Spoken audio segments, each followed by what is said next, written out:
Hey guys, thank you for clicking on this video. As you see from the title, I'll be teaching you how to make chorizo and eggs. So, for starters, my name is Eduardo Satanal, and I go to school at San Angelo. Well, when I came to school in San Angelo, one of the biggest things for me that's different from here is that back at home, tacos is a big thing. Everyone loves tacos. Whenever no one can decide on going to a restaurant, we're like, oh, let's go get some tacos. And we go get some tacos.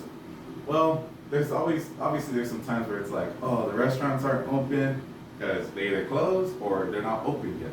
And it's like, but I want some chorizo and eggs now because that's obviously my favorite eggs and I don't like waiting.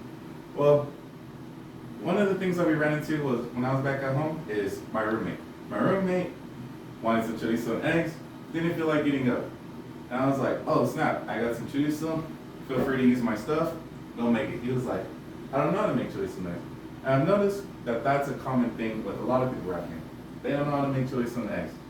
So I was like, shoot, why don't I teach San Angelo how to make chorizo and eggs?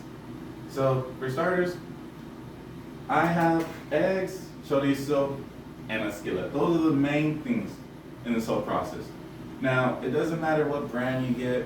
I know a lot of people are like, I like to use this. Yes, those are all preferences. But it just matters that you have those three things. So eggs and chorizo, and something to cook it on. Now, I have, for my first ingredient, I have regular Great Value eggs. Some people like to get farm eggs. It doesn't matter, as long as you got eggs.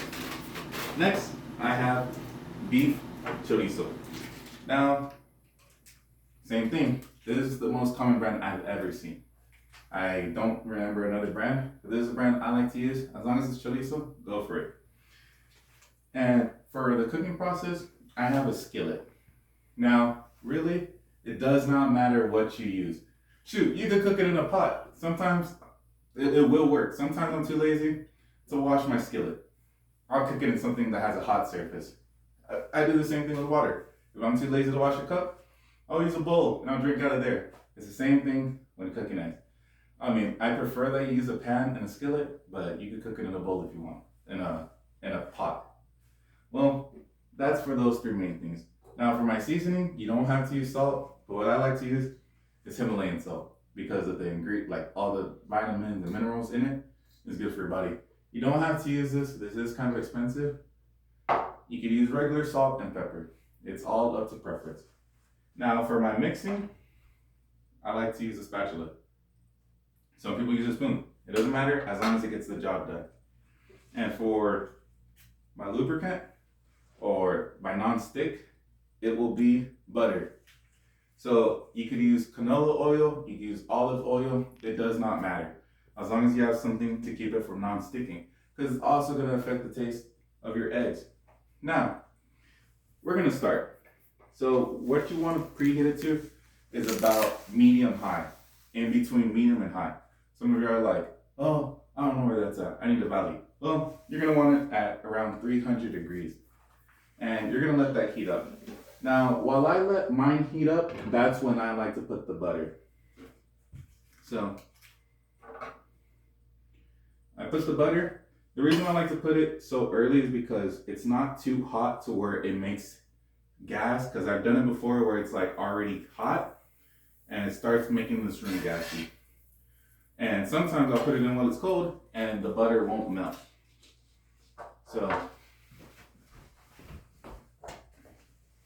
that's what I like to do.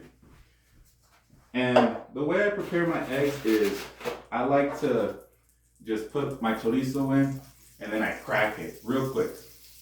But to start off simple, we're not going to do that today. We're going to do it easy, but a little bit longer. When you get more practice, you might be able to just crack it and throw it right in. So you see, this skillet, it preheats very quickly. So this is what I was talking about. All the smoke getting in the air, that's what happens.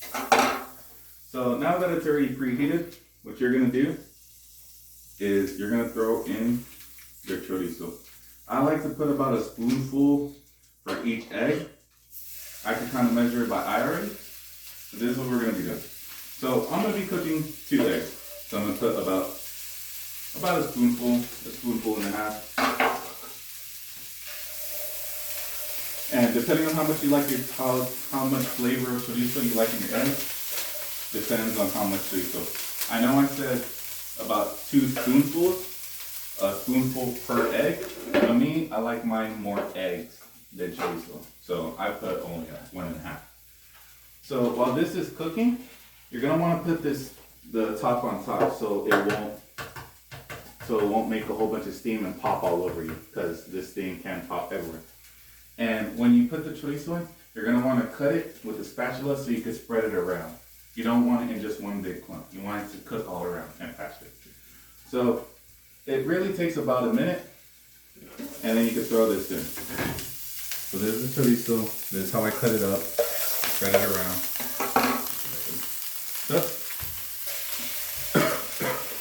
So yes, it gets very smoky in here.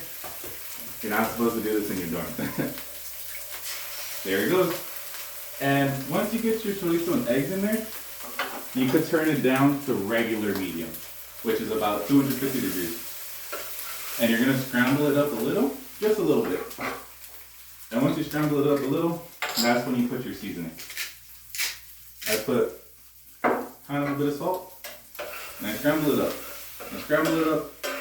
I give it maybe like 10 strokes, and I top it off.